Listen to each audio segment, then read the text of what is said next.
Growing Up Nightclub by Christopher Scott, The Pauper Poet.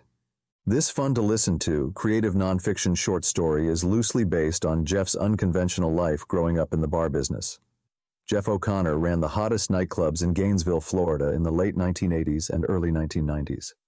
It was a time when music, sexuality, and partying ruled. His tale recounts the unpredictable and sometimes insane moments of his early adult life while juggling work and the girl of his dreams. We're going to start from the beginning, the very beginning. Chapter 1. Childhood. I grew up in a small 3-bedroom ranch-style house in a country neighborhood about 40 miles east of Gainesville, Florida. My dad built it after being forced out of Ohio by the Teamsters. That is a whole other story in itself, which I'll get to in a bit. My mom and dad got divorced when I was in junior high. Up until that point, my 2 brothers and I had what we considered a decent childhood. The courts granted custody of us to my mom, probably because she got the house and everything in it when my dad left. Mom was a realtor. She wasn't exactly a hands-on caregiver. It was up to us to wake up early enough so we each had time to use the bathroom, get dressed, make a sack lunch, and be out at the end of the driveway by 7 a.m. to catch the bus to school. Being the oldest brother, the responsibility pretty much fell on me to make sure this daily routine occurred. She also worked a lot on weekends, which often left us to our own accord, especially during summer break. Overall, we were good kids considering the lack of supervision.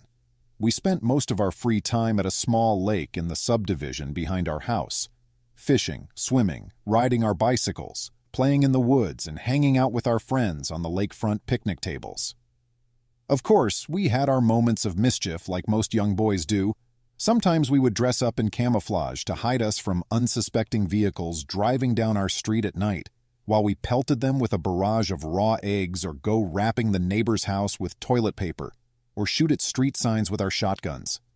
Typical lower-middle-class country boy stuff. We spent every other weekend with our dad.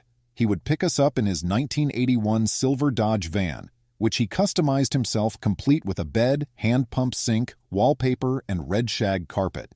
He lived with our stepmom, although they never were officially married, in the next town over in a 2-bedroom rent house by the railroad tracks with their dog, Bozo. Dad and Virginia both worked for the post office, which is where they met.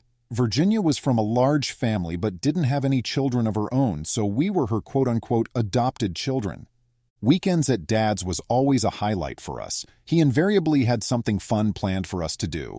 He would take us night fishing for catfish, or we would go camping in the Ocala National Forest.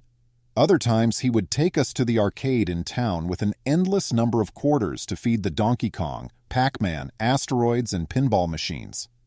We would have movie nights where we would rent the latest movies from Blockbuster to watch on the VCR, while chowing down on round corn chips dipped in melted Velveeta, mixed with Rotel and ground beef, until we felt we were going to burst.